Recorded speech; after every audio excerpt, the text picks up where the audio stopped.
Com uma área de 238 km², Melgaço é o concelho situado mais a norte de Portugal.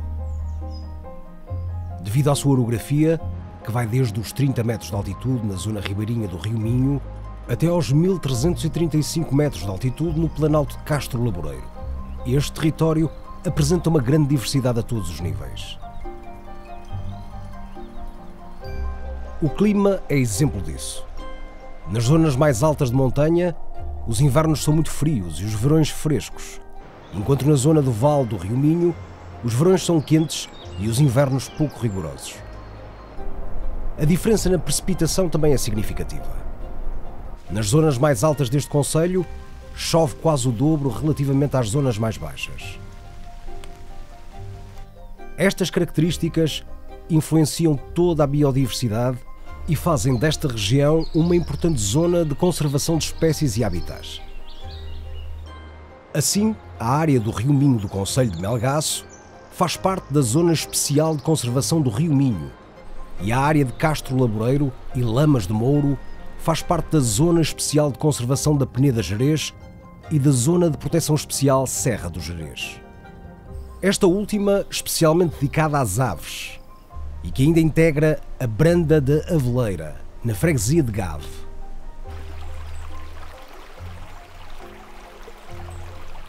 Estas zonas fazem parte da Rede Natura, uma rede ecológica que visa assegurar a conservação dos tipos de habitat e espécies mais ameaçadas da União Europeia. Castro Laboreiro e Lamas de Mouro integram também o Parque Nacional da Peneda Gerês, o único Parque Nacional de Portugal. Por último, é de realçar que todo o concelho de Melgaço está englobado na reserva da biosfera transfronteiriça Gerês-Xurés.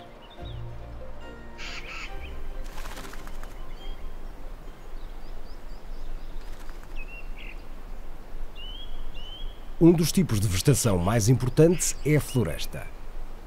A vegetação é dominada por árvores e, dependendo do impacto do ser humano, podemos encontrar três tipos de floresta.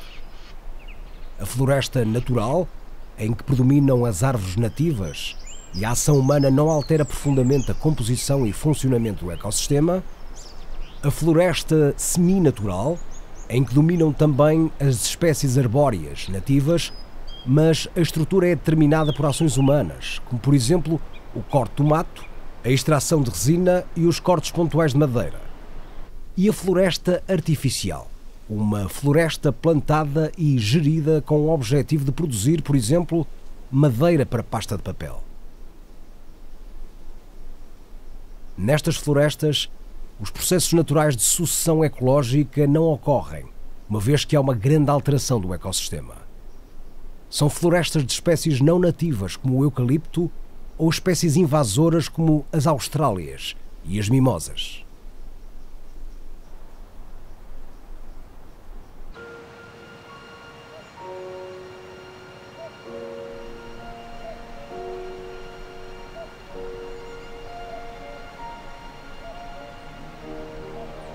Na área do Parque Nacional da Peneda Gerês, no concelho de Melgaço, devido ao baixo impacto das atividades humanas, predominam as florestas naturais. Os carvalhais são o tipo mais comum.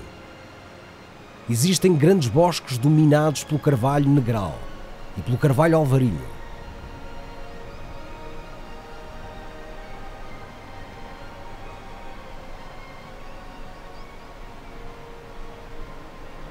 Conta ainda com a presença de espécies trepadoras como a era e a madressilva.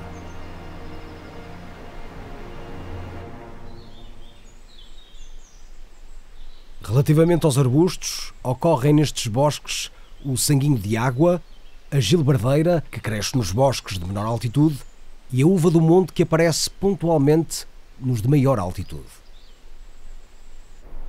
No extrato herbáceo podem ser observadas inúmeras espécies como a lúzula silvática, o narciso bravo, a anémona dos bosques, o jacinto bravo, a saxífraga espatulada, o Laserpitium eliazi e o falso cardo do Gerês.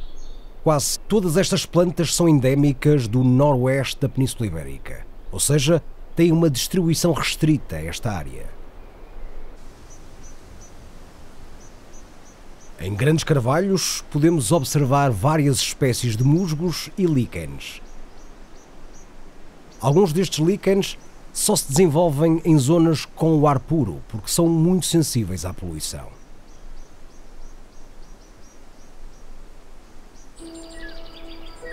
Neste habitat podemos encontrar uma grande diversidade de espécies, muitas delas ameaçadas a nível nacional. Destacam-se as aves de rapina, que nidificam nas áreas arborizadas e aproveitam os lameiros e outras zonas mais abertas para caçar. É o caso da águia cobreira, espécie migratória que está presente apenas durante o período reprodutor, ou a águia de asa redonda, que aqui pode ser observada durante todo o ano.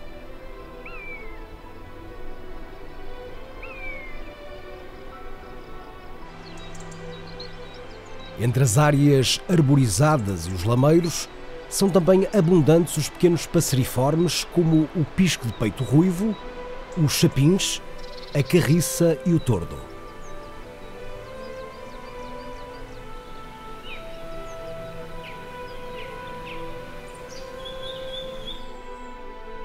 Entre a herpetofauna destaca-se a víbora de Ceoan.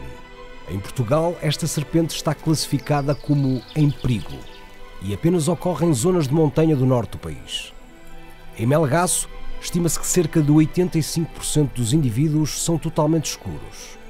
Esta característica, que se deve a uma mutação genética, pode contribuir para uma melhor adaptação ao clima mais frio deste território, pois conseguem absorver mais luz solar.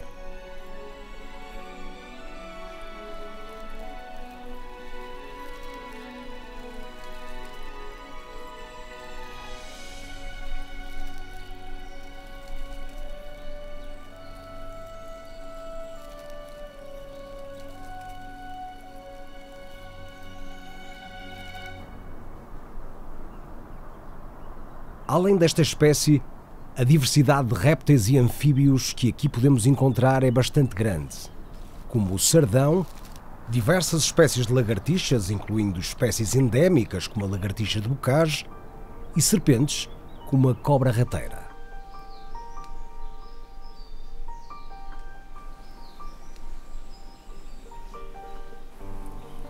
A cobra rateira é a maior serpente da fauna ibérica, podendo ultrapassar os 2 metros de comprimento. Apesar de poder apresentar um comportamento agressivo, especialmente quando provocada, não é uma espécie perigosa para os seres humanos, uma vez que tem os dentes inoculadores de veneno localizados na parte posterior das maxilas.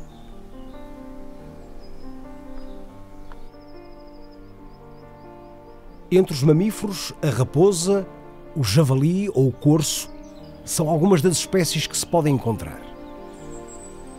O corso é um dos animais mais emblemáticos da região.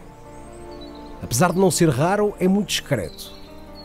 Durante o dia, abriga-se frequentemente nestas zonas florestais e, maioritariamente durante a noite, alimenta-se em áreas mais abertas.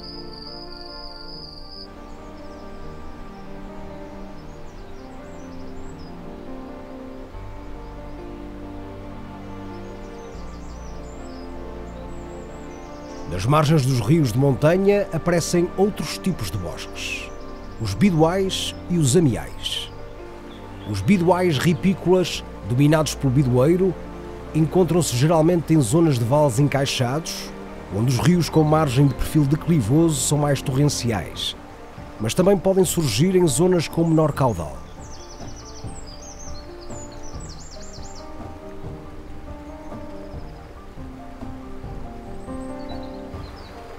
Os amiais ripícolas tanto podem ocorrer em zonas de montanha como em zonas mais baixas, nas margens de cursos de água permanentes.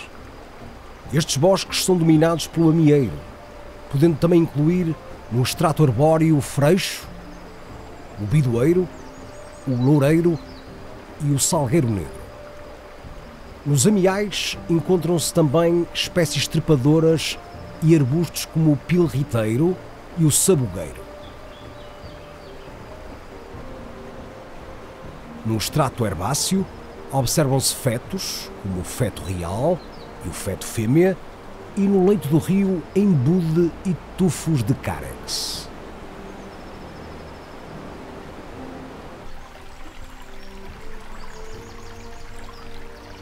Em alguns locais podem ser observadas espécies muito raras e ameaçadas como o alho da Vitória, que para além do Parque Nacional só existe na Serra da Estrela e está considerado como quase ameaçado. E a erva loira dos bosques, que para além desta zona só está presente em mais uma localidade portuguesa.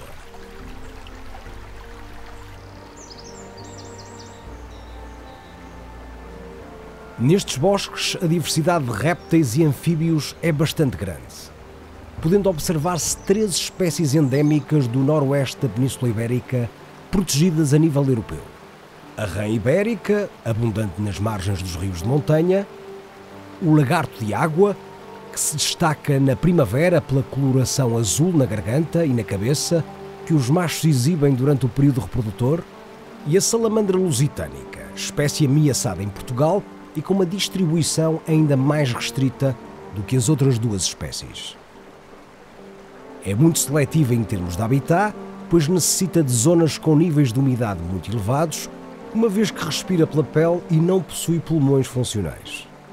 Encontra-se principalmente em zonas montanhosas, junto a ribeiros de água corrente e com vegetação abundante nas margens.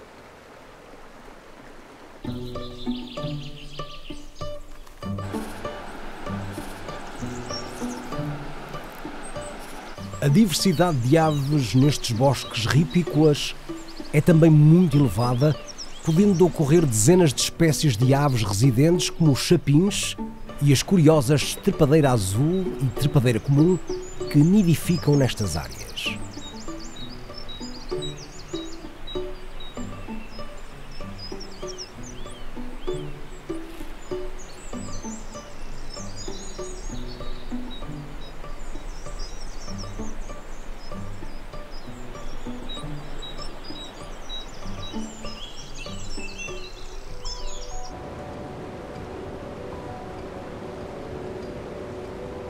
Nos rios de montanha, as comunidades piscícolas são dominadas pela truta de rio, que está bem adaptada a águas frias e bem oxigenadas. Estes cursos de água também são ricos em invertebrados aquáticos, que servem de alimento não só à truta, mas também a espécies de aves insetívoras, como o melro de água.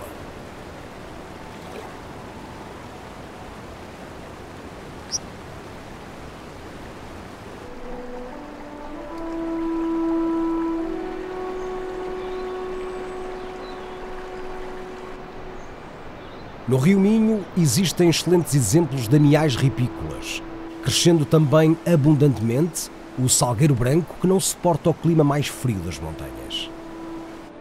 Na margem do rio podem-se observar duas espécies muito vulgares e de grande beleza, a salgueirinha e a lisimáquia.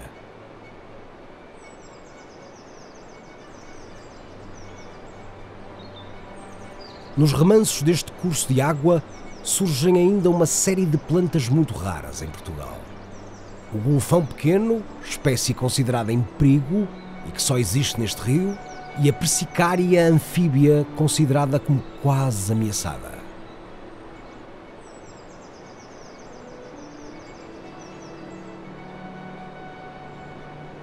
Nos afloramentos rochosos crescem duas plantas endémicas desta bacia hidrográfica. Uma delas é uma variedade silvestre do cebolinho e a outra é a cravina das pesqueiras, avaliada com o grau de ameaça de vulnerável na lista vermelha da flora vascular de Portugal.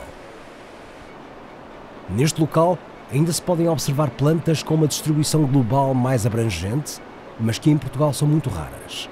É o caso da erva contra veneno, espécie considerada vulnerável.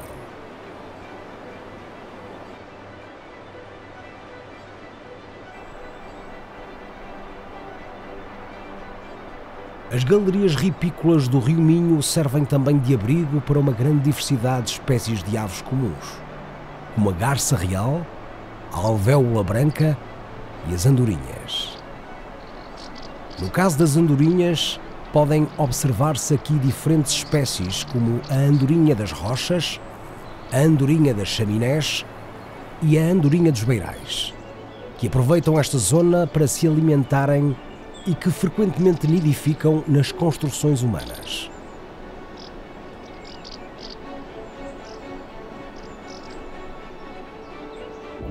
No próprio rio, as comunidades piscícolas são bastante diversificadas, destacando-se a presença de vários peixes endémicos da família dos ciprinídeos e especialmente de diversos peixes migradores que na primavera se reproduzem no Rio Minho e nos seus principais tributários.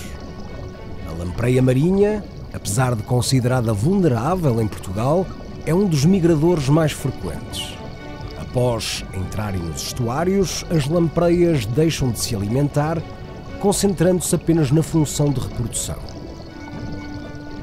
Esta riqueza piscícola atrai um predador, a lontra, um mamífero bem adaptado ao meio aquático. Apesar de ser relativamente abundante em Portugal, é uma espécie protegida a nível europeu. O Rio Minho apresenta uma elevada importância para a conservação da natureza, sendo necessário travar duas grandes ameaças à preservação dos seus valores naturais: a construção de barragens, que provocam um impacto muito relevante em diversas espécies, mas particularmente nos peixes migradores, e a expansão de espécies exóticas invasoras, tais como plantas do género acácia, a robínia e a tradescância, uma planta herbácea rastejante que também é muito problemática nas florestas, principalmente nas zonas mais baixas, em bosques ribeirinhos com pouca luz.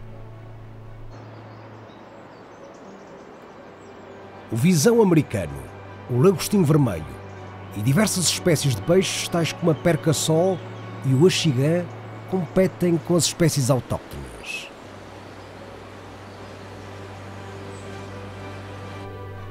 Nas florestas também existem ameaças à sua conservação. Além das espécies invasoras, as principais pressões são a substituição de árvores autóctones por exóticas, como os eucaliptos, e os fogos frequentes que reduzem a área da floresta e a tornam mais pobre. A sobreexploração com corte de árvores para obtenção de lenha pode por vezes ser um problema.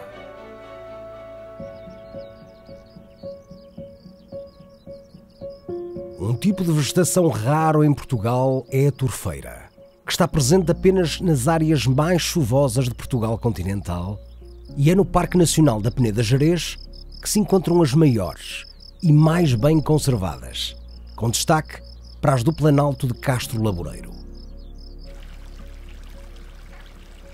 A formação das turfeiras de montanha inicia-se com uma diminuição da circulação de água livre, que é rapidamente colonizada por comunidades de plantas aquáticas. Entretanto, começa o crescimento de esfagno, uma espécie de musgo do género Sphagnon, que retém uma grande quantidade de água em alturas de grande pluviosidade, iniciando depois a sua libertação lenta e gradual em alturas mais secas do ano. Este serviço de ecossistema torna as turfeiras essenciais na regulação hídrica do meio onde se inserem.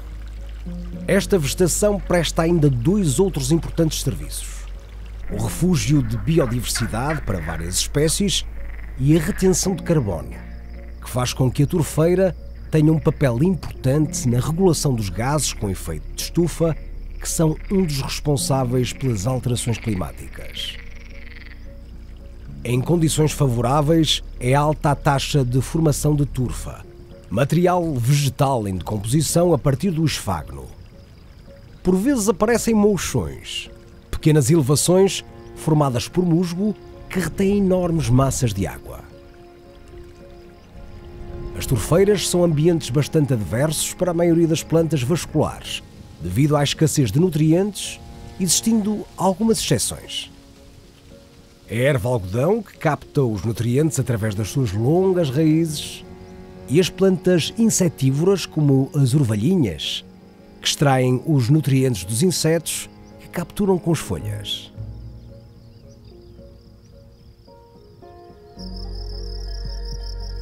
O pisoteio do gado areja e mistura a turfa com partículas minerais do solo, favorecendo a presença de plantas como a arnica. Mesmo sem perturbações significativas, à medida que o nível de nutrientes vai aumentando nos mouchões de esfagno, os arbustos como o urso dos brejos começam a crescer.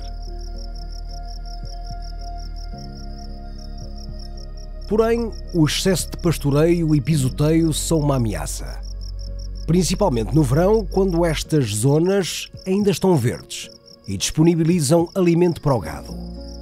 A presença dos animais e dos seus dejetos pode levar ao aumento de nutrientes no solo, o que prejudica a flora característica e muitas vezes única destes tipos de habitat. Nas turfeiras há uma grande diversidade de invertebrados, com destaque para as várias espécies de borboletas e libélulas.